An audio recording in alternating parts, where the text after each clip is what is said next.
तो let's start physics class.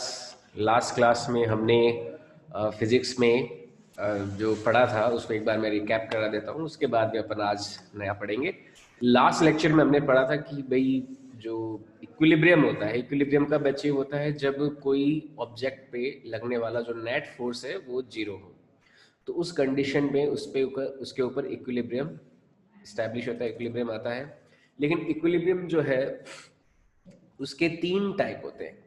एक तो होता है स्टेबल इक्विलिब्रियम, एक होता है अनस्टेबल इक्विलिब्रियम और एक होता है न्यूट्रल इक्विलिब्रियम। तो इसमें मैंने तीन केस लिए कि एक मान लो बाउल है, बाउल के अंदर कोई अगर स्फेयर रखा हुआ है छोटा सा, तो बाउल सीधा रखा हुआ है, तो सीधे रखा हुए केस में अगर हम उस स्फेयर को मूव करते हैं तो स्फेयर वापस अपनी इक्विलिब्रियम पोजीशन पे आ जाता है। तो इस तरह का इक्विलिब्रियम होता है स्टेबल इक्विलिब्रियम। दूसरा था अगर बाउल मान लो उल्टा रखा हुआ हो और उस केस में अगर हम उसके ऊपर जो रखा हुआ स्फेयर है उसको मूवमेंट देते हैं, उसको मूव करते हैं, तो वो अपनी वापस उस पोजीशन पे नहीं आएगा। तो इस तरह का इक्विलिब्रियम जो है ये क्या है? अनस्टेबल इक्विलिब्रियम है। और तीसरा एक था कि मान लो फ्लैट सरफेस पे हमने कोई स्फेयर रख दिया, तो इस तरह के इक्विलिब्रियम में थोड़ा सा मूव करेंगे तो इक्विलिब्रियम शिफ्ट हो जाएगा, यानी कि आगे बढ़ जाएगा। तो जो नई पोजीशन आई है वहां पर भी इक्विलिब्रियम है। तो इस बेसिस पे तीन तरह के इक्विलिब्रियम हो गए। ये तो जस्ट छोटा सा एक एग्जांपल था बाउल का और उसके अंदर स्फेयर का। और इस तरह का जो इक्विलिब्रियम स्टैब्लिशमेंट है हम मैकेनिक्स में या फिर फिजिक्स में कहीं पे भी बहुत सारी जगह देख सकते हैं। ऐसा हमें बार बार अलग अलग जगह पे मिलेगा। और इस तरह का इक्विलिब्रियम ऐसा नहीं है कि केवल ये बाउल और बाउल को सीधा रख दिया, उल्टा रख दिया और फ्लैट सरफेस के लिए, ये कहीं पे भी हो सकता है जहां पे नेट फोर्स जीरो है। तो नेट फोर्स जहां जहां जीरो है वहां पे इक्विलिब्रियम होगा। और इक्विलिब्रियम तीन तरह से हो सकता है। अब इसके लिए हमने इसका पोटेंशियल एनर्जी के साथ रिलेशन देखा कि भाई पोटेंशियल एनर्जी, तो उसके साथ जो फॉर्मूले आए थे एक बार मैं उनको वापस ले लेता हूँ, उसके बाद अपन आगे बढ़ते हैं। जैसे पोटेंशियल एनर्जी का और स्टेबल, अनस्टेबल और न्यूट्रल इक्विलिब्रियम का क्या रिलेशन आया उसके बारे में अपन समझते हैं। जैसे सबसे बेसिक फॉर्मूला जो था फोर्स और पोटेंशियल एनर्जी का, वो तो हमें पता होना चाहिए। फोर्स इक्वल टू क्या होता है? माइनस में D u upon d x होता है। यानी कि पोटेंशियल एनर्जी का जब हम x के साथ, यानी कि डिस्प्लेसमेंट, यहाँ पे x क्या है? डिस्प्लेसमेंट है। ये x हो गया डिस्प्लेसमेंट, ठीक है। और u हो गया यहाँ पे potential energy.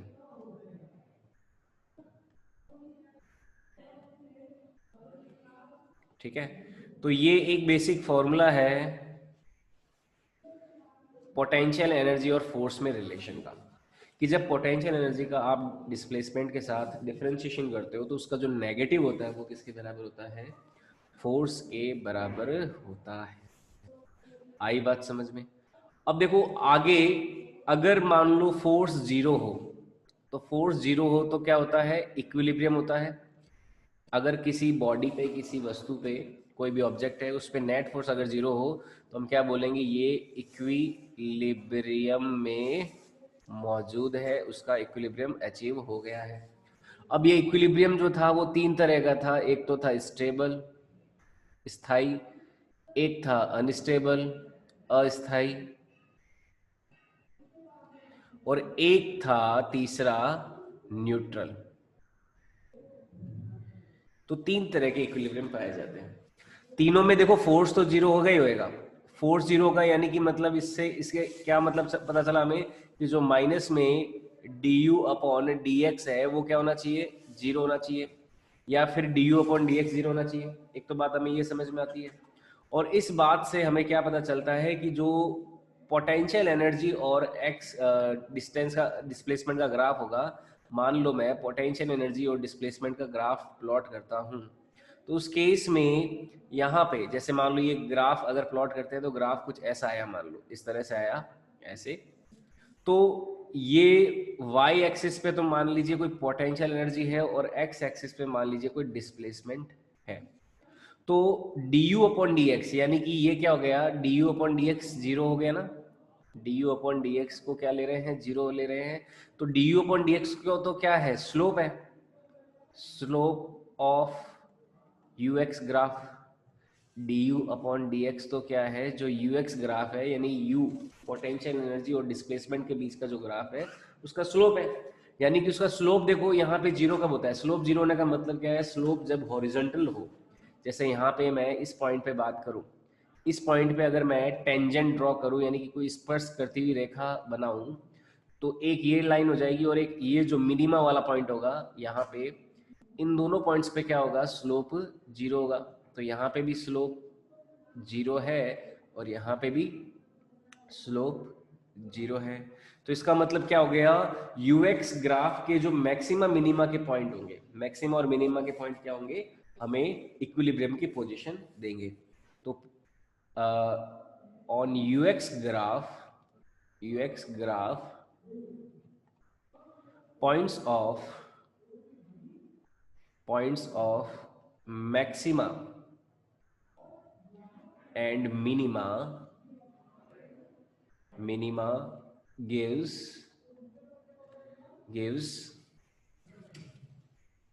positions of equilibrium,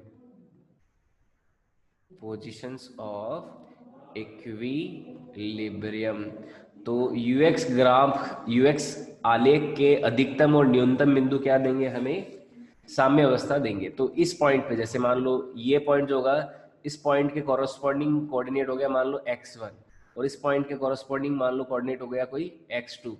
तो x1 और x2 से हमें क्या मिलेगा, इक्विलिब्रियम मिल जाएगा। अगर आपको यूएक्स कोई ग्राफ दे दिया और यूएक्स ग्राफ देने के बाद में पूछा जाए कि भाई इसमें इक्विलिब्रियम पोजीशन क्या होगी, इक्विलिब्रियम कहाँ एग्जिस्ट करेगा, तो आप क्या करोगे, उसके जो मैक्सिमा और मिनिमा पॉइंट्स होंगे, उनके जो कोऑर्डिनेट होंगे, वहां पे हमें क्या मिलेगा, इक्विलिब्रियम मिल जाएगा, इक्विलिब्रियम हमें प्राप्त हो जाएगा। ठीक है, अब मैंने बताया था कि भाई स्टेबल और अनस्टेबल चेक करना, तो ये तो नेगेटिव है ना, नेगेटिव क्या है, du by dx। हाँ, स्लोप देखो माइनस में du by dx है, वो जीरो, तो du by dx भी तो जीरो हो गया ना, माइनस का क्या फर्क पड़ेगा, माइनस का फर्क थोड़ा ना पड़ेगा यहाँ पे, है ना। अब देखो एक स्टेबल और अनस्टेबल इक्विलिब्रियम की बात हुई थी, तो स्टेबल इक्विलिब्रियम में तो क्या आया था, d2u upon du dx square जो है, स्टेबल इक्विलिब्रियम की बात करें तो d2u अपॉन dx स्क्वायर,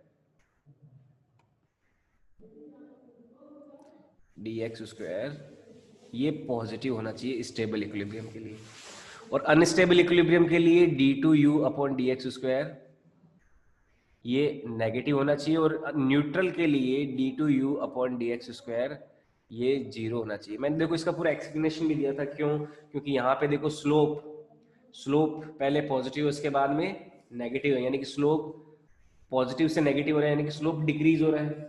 यहाँ पे स्लोप नेगेटिव से फिर पॉजिटिव हो रहा है, यानी स्लोप इंक्रीज हो रहा है ना।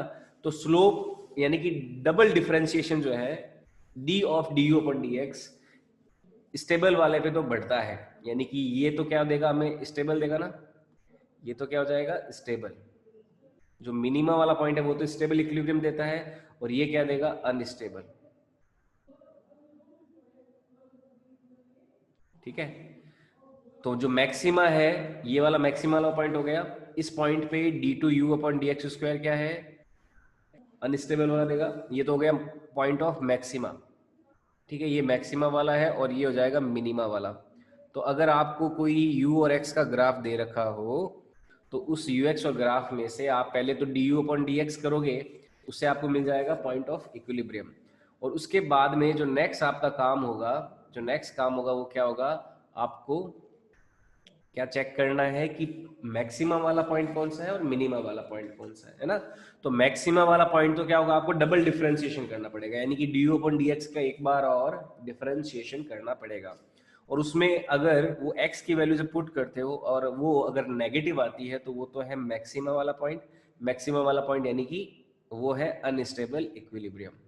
ठीक है, और अगर आप d2u अपॉन dx स्क्वायर अगर आपका पॉजिटिव आता है, तो इसका मतलब क्या है, वो मिनिमा वाला पॉइंट है, ये मिनिमा वाला पॉइंट हो गया, ये मैक्सिमम वाला पॉइंट, और मिनिमा वाले पॉइंट पे हमें क्या मिलता है, स्टेबल इक्विलिब्रियम मिलता है। और इसका मैंने कारण भी बताया था, अगर आप इधर जाओगे x नेगेटिव है, स्लोप नेगेटिव यानी कि फोर्स पॉजिटिव, तो यानी कि ऑब्जेक्ट वापस यहाँ आ जाएगा। आप इधर जाओगे तो स्लोप पॉजिटिव यानी कि फोर्स नेगेटिव, आगे गए फोर्स नेगेटिव तो पीछे आ जाएगा। तो यहाँ पे स्टेबिलिटी मिल गई, यहाँ पे अनस्टेबल इक्विलिब्रियम मिल गया। वैसे आप देख सकते हो जो बाउल है, बाउल की शेप्स यहाँ पे वापस रिपीट हो रही है एक तरह से। तो बाउल की शेप जब ऐसी थी तब हमें स्टेबल इक्विलिब्रियम मिल रहा था, बाउल की शेप ऐसी थी तो हमें क्या मिल रहा था, अनस्टेबल इक्विलिब्रियम। तो ये बात आपको ध्यान में भी रखना है। डबल डिफरेंशिएशन, इसको d two u upon d x square को क्या बोलते हैं, d two u upon d x square, इसे बोलते हैं double differentiation. Double differentiation of u with respect to x। तो ये पोटेंशियल एनर्जी का x के साथ डबल डिफरेंशिएशन है। डबल डिफरेंशिएशन क्या होता है, एक बार डिफरेंशिएशन कर दिया, उसके बाद में एक बार और क्या कर रहे हो, डिफरेंशिएशन कर रहे हो। तो इस तरह का डिफरेंशिएशन क्या कहलाता है, डबल डिफरेंशिएशन कहलाता है। तो ये पूरा थ्योरेटिकल पार्ट हो गया। इस पार्ट से हमें चीजें समझनी होती है, इस पार्ट से हम जो मैक्सिमा और मिनिमा निकाल सकते हैं, हम स्टेबल इक्विलिब्रियम, अनस्टेबल इक्विलिब्रियम, इन सब की पोजीशन को फाइंड आउट कर सकते हैं। अब ज्यादा समझ में अपन को तब आएगा जब हम इससे रिलेटेड एक क्वेश्चन करेंगे। तो क्वेश्चन करें, तो क्वेश्चन दे रखा है, मान लो जो पोटेंशियल एनर्जी का रिलेशन है डिस्प्लेसमेंट के साथ, मान लो दो कोई एटम्स हैं, एटम्स के बीच में जो पोटेंशियल एनर्जी है उसका डिस्प्लेसमेंट के साथ रिलेशन आया है a अपॉन एक्स की power 12 minus b upon x की पावर 6।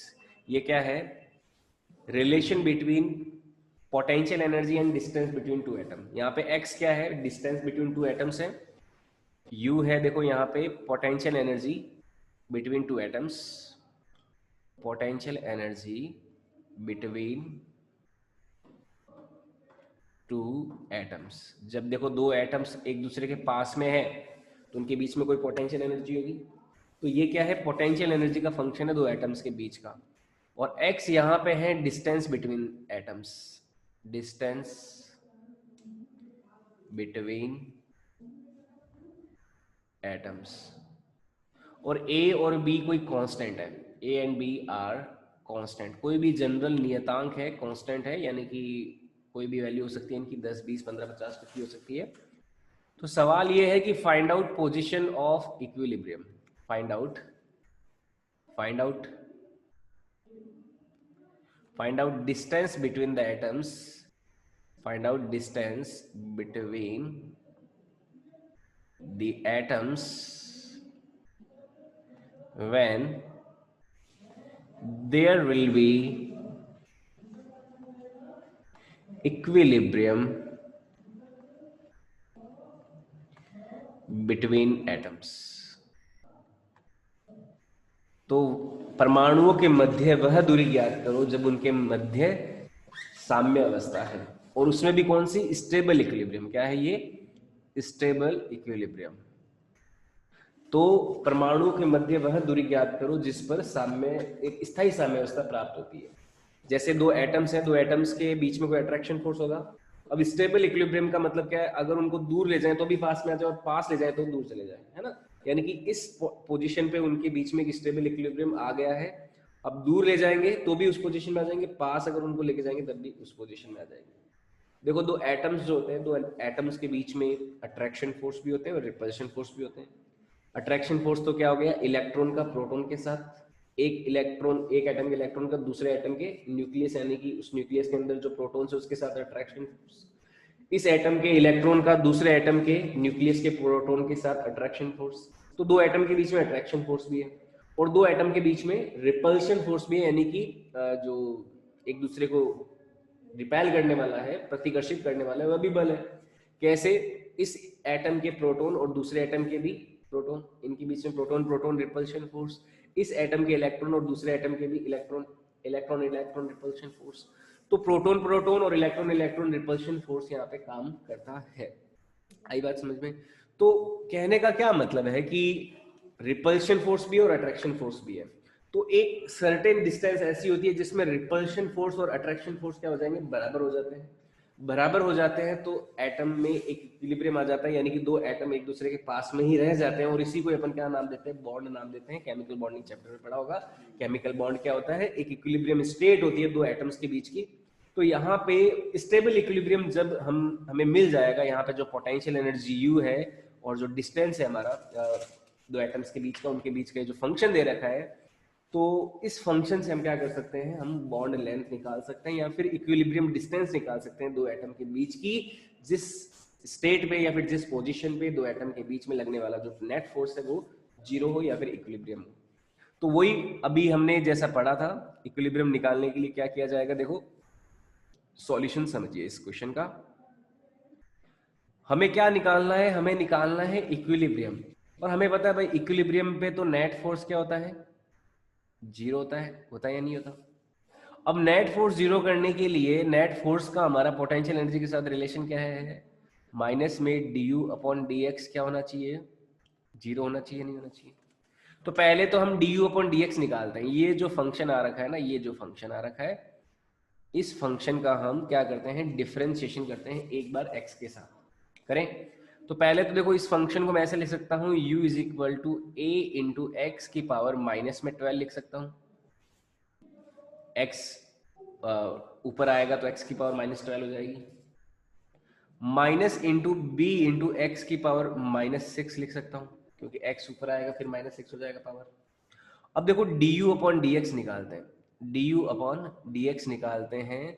तो a तो कांस्टेंट है, इसको कुछ नहीं किया, x की पावर माइनस 12 है, तो x की पावर n का जो डिफरेंशिएशन होता है, यहाँ पे ध्यान से समझना, ये x की पावर n का जो डिफरेंशिएशन होता है तो वो क्या होता है, n x की पावर n माइनस 1 होता है। तो ये चीज ध्यान में रखना, x की पावर n का डिफरेंशिएशन क्या होता है, जब हम डिफरेंशिएशन करते हैं d ऑफ dx किसका, x की पावर n का, तो ये कितना आता है, n x की पावर n माइनस 1 आता है। तो इसी चीज को यहाँ पे हम यूज करेंगे, ठीक है।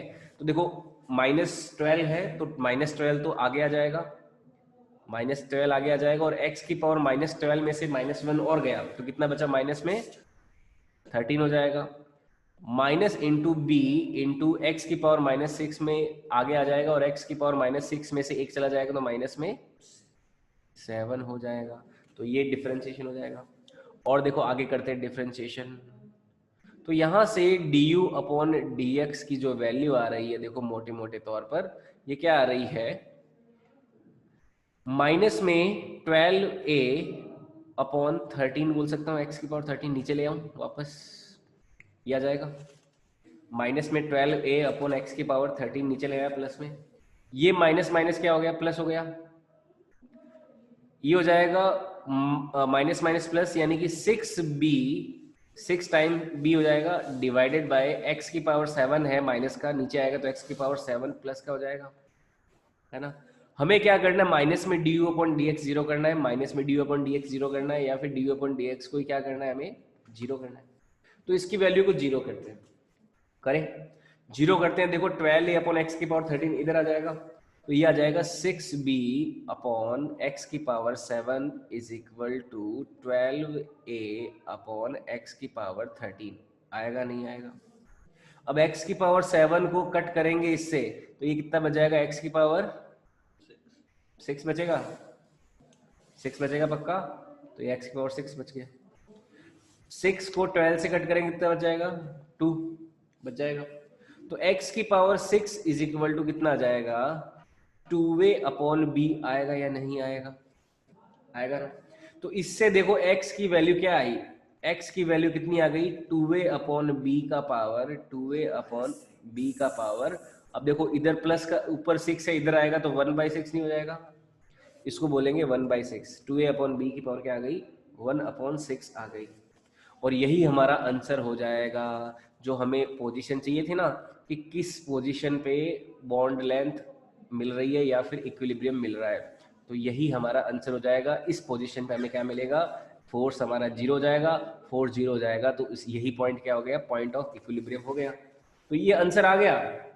अब लेकिन चेक करना है कि भाई ये स्टेबल इक्विलिब्रियम है या अनस्टेबल इक्विलिब्रियम है, तो आपको क्या करना पड़ेगा, जो du अपॉन dx किया है इसका एक बार और डिफरेंशिएशन करना पड़ेगा, ठीक है। एक बार और डिफरेंशिएशन करना पड़ेगा, फिर x की वैल्यू उसमें रखनी पड़ेगी। और अगर d2u अपॉन dx स्क्वायर आपका पॉजिटिव आता है, इस तरह से ये पॉजिटिव अगर वैल्यू आती है यहाँ पे जैसी आ रखी है, तो वो कैसा इक्विलिब्रियम हो जाएगा, स्टेबल इक्विलिब्रियम हो जाएगा, ठीक है। तो ये भी देखो चेक करते हैं, मैं इसका एक बार और डिफरेंशिएशन करता हूं। तो एक बार और डिफरेंशिएशन करें, तो देखो यहाँ पे एक बार और डिफरेंशिएशन करते हैं। देखो माइनस में क्यों नहीं लिया, माइनस में D u upon d x zero करे या फिर D u upon d x zero करे, एक ही बात है। माइनस में D u upon d x को जीरो कर रहे हो या फिर प्लस का D u upon d x zero कर रहे हो, वो आएगा सेम ही आंसर, इसमें कोई दिक्कत नहीं होने वाली है ना। आप माइनस लगा दो, देखो माइनस लगा दो, ये प्लस हो जाएगा, माइनस हो जाएगा, उसको इसको क्वांटिटी को फिर इधर लाना पड़ेगा, तो दोनों को फिर इक्वल करोगे तो आंसर तो सेम ही आएगा ना, है ना। और ये वाला माइनस क्यों नहीं कर रहे, क्योंकि माइनस करने के बाद में ये क्या आया था, ग्रेटर देन जीरो आया था। इसमें तो माइनस इंक्लूड कर दिया था हमने जब इसका डेरिवेटिव किया था।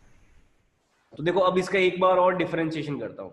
किसका डिफरेंशिएशन करना है मुझे, डी ऑफ, इसका एक बार और डिफरेंशिएशन करता हूं, करें तो d of d x d two u upon d x square करते हैं। तो देखो एक बार और डिफरेंशिएशन किया तो ए तो ए ही है अंदर की ओर, माइनस में 12 है, माइनस में 13 का मल्टीप्लाई हो जाएगा, तो 12 इंटू 13 कितना हो गया, 169 हो गया। तो प्लस का हो जाएगा 169, प्लस और माइनस मल्टीप्लाई होंगे, तो प्लस का 169 हो जाएगा, और x की पावर कितनी हो जाएगी, माइनस में 14 हो जाएगी, होगी या नहीं होगी। माइनस माइनस प्लस था, अब x की पावर 7 आगे आएगा तो ये क्या हो जाएगा, माइनस में 42 आ जाएगा, 6 7 42 होता है सर 169 थोड़ी होगा, 169 नहीं होता क्या, 12 इंटू 13, सर 13 इंटू 13 169 होता है। हाँ 13 इंटू 13 होता है, तो ये कितना हो जाएगा 156 होगा। 144 में अपन अगर जोड़ते हैं तो कितना आएगा, कितना आएगा, 12 इंटू 12 हो गया, देखते हैं चैट पे अपना है 156, तो ये आ जाएगा 156 x की पावर माइनस 14, और ये हो जाएगा 42 इंटू, ये माइनस का आ जाएगा देखो दोबारा, क्योंकि माइनस 7 आगे आएगा, तो ये तो पहले प्लस हो चुका था, अब माइनस और आएगा, तो माइनस 42 x की पावर कितना, माइनस में 8 आ जाएगा, आ जाएगा। हाँ हाँ बी भी रह गया, यहाँ पे बी आ गया, मान लो ये हो गया बी, ठीक है। तो d two u upon d x square की जो वैल्यू है यहाँ से हमें क्या मिल गई, ये मिल गई 156 ए अपॉन एक्स की पावर कितनी, नीचे ले आता हूँ इसको 14, माइनस में 42 बी अपॉन एक्स की पावर कितनी है, प्लस का 8। तो ये डबल डिफरेंशिएशन आ गया, d two u upon d x square आ गया। अब देखो ये जो x की वैल्यू है इसमें हम क्या करेंगे, रखेंगे, और फिर चेक करेंगे कि जो वैल्यू आई वो पॉजिटिव आ रही है d two u upon d x square या फिर नेगेटिव आ रही है। तो हमारे पास पहले तो मैं देखो यहाँ पे d two u upon d x square का, d two u upon d x square का फंक्शन लिख देता हूँ। तो इसकी वैल्यू कितनी है, ये वैल्यू होगी 156 ए अपॉन एक्स की पावर 14, 156 ए अपॉन एक्स की पावर कितना 14, माइनस 42 बी अपॉन एक्स की पावर 18, 42 बी अपॉन एक्स की पावर 8, ये हमारा d two u upon d x square है। और हमारे पास x की वैल्यू क्या है, 2a अपॉन बी का पावर x की पावर 1/6, हमारे पास x क्या रखना है हमें, 2a अपॉन बी अपॉन इसका पावर कितना 1/6, ये हमें इसमें रखना है यहाँ पे और यहाँ पे। तो रखें, थोड़ा देखो कैलकुलेशन ज़्यादा हो जाएगा, लेकिन एक बार रख लेते हैं तो इससे पूरा क्लियर हो जाएगा कि कैसे ये स्टेबल इक्विलिब्रियम है। चेक करें, अब देखो d two u upon d x square. अच्छा एक चीज और ध्यान रखना, जैसे ए बी कॉन्स्टेंट है तो ये पॉजिटिव कॉन्स्टेंट हमें दे रखे होते हैं, क्या है ये दोनों पॉजिटिव वैल्यूज है, नेगेटिव कॉन्स्टेंट नहीं, पॉजिटिव कॉन्स्टेंट है, ये भी ध्यान में रखना है। अब एक्स की वैल्यू देखो यहाँ पे रखते हैं, अब पॉजिटिव क्यों होना चाहिए ये भी मैं आपको बताऊंगा जब फाइनल हमारा आंसर आएगा। तो देखो d two u upon d x square की वैल्यू निकालते हैं, तो यहाँ पे 156 ए अपॉन एक्स की पावर 14 है, तो ये क्या हो जाएगा 2a अपॉन बी का पावर 14 अपॉन 6 नहीं हो जाएगा क्या, है ना, 14 है 14 अपॉन 6 हो जाएगा, पावर रखेंगे तो माइनस 42 बी अपॉन एक्स की पावर कितनी हो जाएगी 2a upon b into x की पावर कितनी हो जाएगी, ये 8 अपॉन 6 नहीं हो जाएगा, हो जाएगा ना। तो यहां से देखो क्या आ जाएगा 156 ए अपॉन 156 ए अपॉन ये हो जाएगा 7 अपॉन 3, है ना। तो 2a अपॉन बी का पावर 2a अपॉन बी का पावर 7 अपॉन 3 है, माइनस में 42 b upon 2a upon b का पावर कितना हो जाएगा यहाँ से 8/3 है, तो ये कितनी वैल्यू हो गई, 4/3 हो जाएगी। 2a/b का पावर क्या हो गया, 4/3 हो गया, हुआ या नहीं हुआ? ठीक है, अब देखो मैं 2a/b, इसका 2a/b का पावर 4/3 कॉमन ले सकता हूँ। 2a/b का पावर क्या ले लिया हमने कॉमन, 4/3 पावर कॉमन ले लिया। तो यहाँ पे कितना आ जाएगा, 156a/7/3 में से 4/3 चला जाएगा तो कितना बच जाएगा, 3/3 बच जाएगा। यानी कि कितना आ गया, 2a/b आ गया, नीचे कितना आ गया, 2a/b आ गया, माइनस में 42b/2a/3 का पावर 4/3 कॉमन ले लिया तो कितना हो गया, नीचे 1 हो गया। ये बात समझ में आई क्या? 2a/b 7/3 में से मैंने 4/3 कॉमन ले लिया तो इसमें से 4/3 घटेगा, तो 7 माइनस से 4 गया, 3/3 यानी कि 1, तो 2a/b के पावर क्या हो जाएगा, ये 1 हो जाएगा। ठीक है, तो ये आ जाएगा। अब देखो a से a कैंसिल, तो ये कितना हो जाएगा, 156b। तो यहाँ से देखो इसकी वैल्यू कितनी आ जाएगी, 1/2a/b का पावर 4/3, और इसकी वैल्यू आ जाएगी 156/b। 156 में 2 का डिवाइड करेंगे तो कितना आ जाएगा, 78 आ जाएगा। तो ये आ जाएगा 78b माइनस आ जाएगा 42b, ये आ जाएगा। 78b में से 48b गया, कितना बचा, ये बच जाएगा 8 में से 2 गया 6 और 7 में से 4 गया 3, तो 36b अपॉन क्या हो जाएगा, 2a/b का पावर 4/3, ये आ गया। अब देखो कुछ नहीं करना, यहाँ पे b पॉजिटिव है, b पॉजिटिव है, a भी पॉजिटिव है, ये भी पॉजिटिव है, तो क्या ये ओवरऑल क्वांटिटी पॉजिटिव नहीं आएगी क्या? क्यों? क्योंकि a, b क्या है, यहाँ पे पॉजिटिव है, a भी पॉजिटिव है, b भी पॉजिटिव है, तो यहाँ पे a और b की जब वैल्यूज रखेंगे तो ओवरऑल ये क्वांटिटी पॉजिटिव आएगी। यानी कि इसका मतलब क्या है, d2u अपॉन जो dx² हमारी वैल्यू है, यानी कि डबल डिफरेंशिएशन की जो वैल्यू है, पोटेंशियल एनर्जी का जो फंक्शन है उसके डबल डिफरेंशिएशन की वैल्यू है, ये खुद क्या है, अपने आप में पॉजिटिव आ गई। तो इसका मतलब ये जब पॉजिटिव होती है तो ये तो हमने क्या पढ़ा, कौन सा इक्विलिब्रियम होता है, जब d2u अपॉन dx² पॉजिटिव हो तो कौन सा इक्विलिब्रियम होता है, स्टेबल इक्विलिब्रियम नहीं होता क्या? तो क्या जो x की वैल्यू आई 2a/b का पावर 1/6, तो ये कैसा इक्विलिब्रियम देगा, इसलिए स्टेबल इक्विलिब्रियम दे देगा, स्टेबल इक्विलिब्रियम आ जाएगा। आएगा या नहीं आएगा बताओ, है ना? तो इस तरह से स्टेबल इक्विलिब्रियम हमें मिल जाएगा, हमने कंफर्म कर लिया। हालांकि इतना करना जरूरी नहीं है, एग्जाम में जब आएगा तो आपको तो सीधा ही x की वैल्यू 2a/b की पावर 1/6 आ गई, बस खत्म कर दो यहीं पे, आंसर टिक कर देना, 2a/b की पावर 1/6 आ गया। ठीक है, अब देखो एक सॉल्यूशन यहाँ पे x की पावर 0 भी निकलता है, लेकिन उसको अपन नहीं लेंगे, यहाँ पे x की पावर 0 भी सॉल्यूशन बनता है, पर उस केस में हमें अनसर्टेनिटी मिलेगी, x की पावर 0 कभी हो नहीं सकता, x 0 हो नहीं सकता, क्योंकि दोनों आपस में एटम मर्ज हो जाएंगे उस केस में, तो है ना? तो ये एक x बराबर 0 यहाँ पे सॉल्यूशन मिलता है, जो मैथ्स में जब आगे जाओगे तब देखोगे कि यहाँ पे x बराबर 0 भी एक सॉल्यूशन मिलता है ना? लेकिन वो x बराबर 0 यहाँ पे रखे तो अनसर्टेन होता है, तो ये नॉट पॉसिबल सॉल्यूशन में आ जाएगा। ये मैथमेटिक्स एडवांस अगर मैथमेटिक्स सीखोगे तो वहां पे आपको पता चलेगा। लेकिन अपन को यहाँ पे मेनली बात क्या ध्यान में रखनी है, एक बार सिंगल डिफरेंशिएशन किया, du/dx 0 निकाला, उससे हमारे पास x की वैल्यू आ गई 2a/b की पावर 1/6, और यही क्या हो गया, हमारा आंसर हो गया। अब मैं प्रैक्टिस के तौर पे एक क्वेश्चन और ले लेता हूँ, देखो एक क्वेश्चन और ले लेते हैं प्रैक्टिस के तौर पे। सर अगर एक मतलब मान लो a पॉजिटिव दे रखा होता, b नेगेटिव दे रखा होता, तो उस केस में यहाँ पे आते हैं हम, a को पॉजिटिव रखते, b को पॉजिटिव रखते, मान लो a पॉजिटिव है तो a+1 रख लो, b नेगेटिव है तो उसको -1 रख लो, और उसके बाद में ओवरऑल कैलकुलेट करके देखो ये पॉजिटिव आ रहा है या नेगेटिव आ रहा है, तो पॉजिटिव आएगा तो स्टेबल इक्विलिब्रियम है, नेगेटिव आ गया तो अनस्टेबल इक्विलिब्रियम। और सर अगर एरिया की नेगेटिव जो है पॉजिटिव से बहुत ज्यादा है, लेकिन उसमें ये तो मल्टीप्लिकेशन वाले आ गए ना, अगर सब्ट्रैक्शन वाली टर्म होती ना तब गड़बड़ हो जाती, ये तो मल्टीप्लिकेशन डिवाइड में तो सीधा डायरेक्ट आता है पॉजिटिव नेगेटिव। भाई 5 में -1 का डिवाइड कर रहे हो तो नेगेटिव आएगा, -1 में -1 का डिवाइड करो तो पॉजिटिव आएगा, तो उसमें तो सीधा सीधा रिलेशन आ जाता है, तो उसमें कोई दिक्कत नहीं आएगी।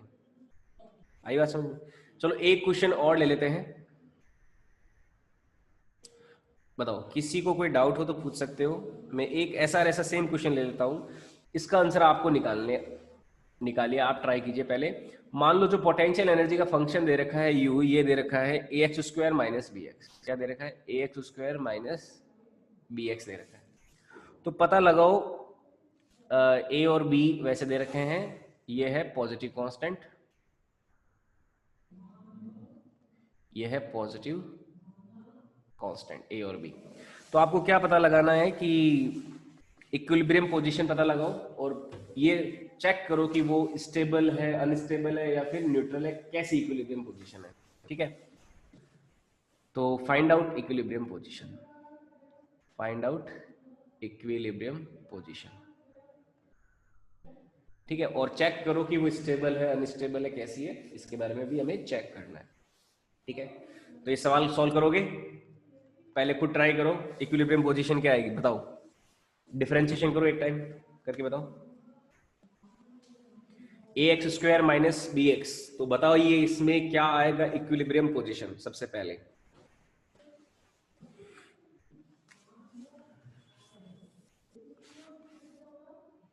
पहले डिफरेंशिएशन करो a x square minus b x का, ए और बी पॉजिटिव कांस्टेंट है,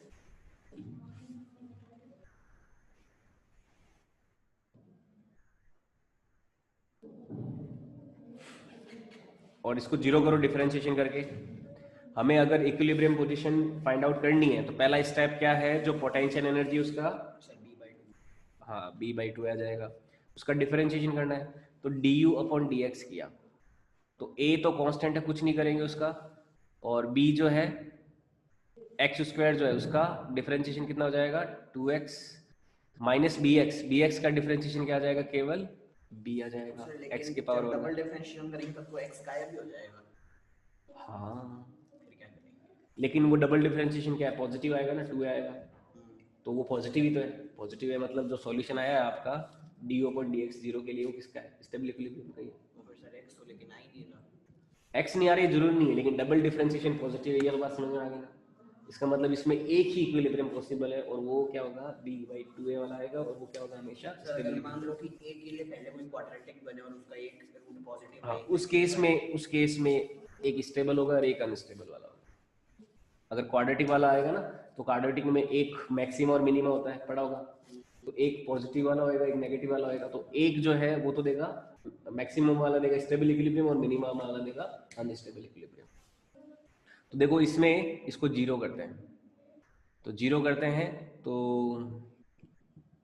ये हो जाएगा, सॉरी ये यहाँ पे ये हो जाएगा टू एक्स माइनस बी, बराबर जीरो करते हैं तो x की वैल्यू आ जाएगी b अपॉन टू ए, आ गया ये। ठीक है, तो ये आंसर आ गया हमारा। अब चेक करना है कि भाई इक्विलिब्रियम स्टेबल है या अनस्टेबल, तो d two u upon d x square करेंगे, यानी कि जो d u upon d x किया इसका एक बार और डिफरेंशिएशन करेंगे, तो ये कितना आया, केवल टू ही आके रह जाएगा। x का डिफरेंशिएशन वन हो गया तो टू एक्स का क्या हो गया, टू हो गया, और b का क्या हो गया, जीरो, क्योंकि कांस्टेंट है। अब देखो यहाँ पे क्योंकि a क्वेश्चन में दे रखा है कि ये क्या है, पॉजिटिव है, तो d two u upon d x square क्या हो गया, पॉजिटिव हो गया। यानी कि ये जो इक्वेशन है, इसमें जो पोटेंशियल एनर्जी का फंक्शन है, ये हमें हमेशा क्या देगा, एक स्टेबल इक्विलिब्रियम ही देगा। ये कैसा केस हो गया, स्टेबल इक्विलिब्रियम वाला केस हो गया ना, स्टेबल इक्विलिब्रियम वाला केस हो गया। तो स्थायी साम्यावस्था मिलेगी किस पॉइंट पे मिलेगी, x is equal to b upon two a पे मिलेगी, और हमेशा हमें क्या मिलेगा, स्टेबल इक्विलिब्रियम मिलेगा। तो in this case we will always get stable equilibrium। हमें हमेशा क्या मिलेगा, स्थायी साम्य ही मिलेगा, स्टेबल इक्विलिब्रियम ही मिलेगा। आई बात समझ में नहीं आई बताओ। ठीक है, बहुत इंपॉर्टेंट पॉइंट हो गया, हमें हमेशा स्थायी साम्य अवस्था ही मिलेगी, अनस्टेबल तो मिलेगा ही नहीं। क्यों, क्योंकि हाँ, a नेगेटिव दे दिया तो, क्योंकि इसमें ये, हाँ अगर a नेगेटिव होता ना तो क्या होता, ये हमेशा नेगेटिव रहता, तो इसका मतलब ये पॉइंट जो होता वो कौन सा होगा, पॉइंट ऑफ मिनिमा होता। तो पॉइंट ऑफ मिनिमा होता था, स्टेबल इक्विलिब्रियम कैसा होता, अनस्टेबल। आई बात समझ? तो ऐसे करेंगे अपन इस चीज को। ओके, ठीक है। तो इस तरह से स्टेबल और अनस्टेबल इक्विलिब्रियम के बारे में सवाल किए जाते हैं, उनको सॉल्व किया जाता है। तो किसी को कोई डाउट हो तो पूछ सकते हो। और अगर क्वाड्रेटिक इक्वेशन हो तो उसके तो 2 रूट आते ही हैं, तो उसमें से एक पॉजिटिव होता ही है, एक नेगेटिव होता ही है, तो उसमें तो कोई दिक्कत ही नहीं है और फिर। सर 3 रूट आए तो है 3 आए 3 आएगा तो एक न्यूट्रल होने की संभावना है। जैसे कोई एक्स की पावर 3 का कोई अगर हम सॉल्व करते हैं इक्वेशन, तो उसमें 3 रूट आ गए, मान लो एक्स की पावर 4 होगी ना, तो एक्स की पावर 4 का डिफरेंशिएशन करेंगे तो वो क्या हो जाएगी, एक्स की पावर 3 में चली जाएगी।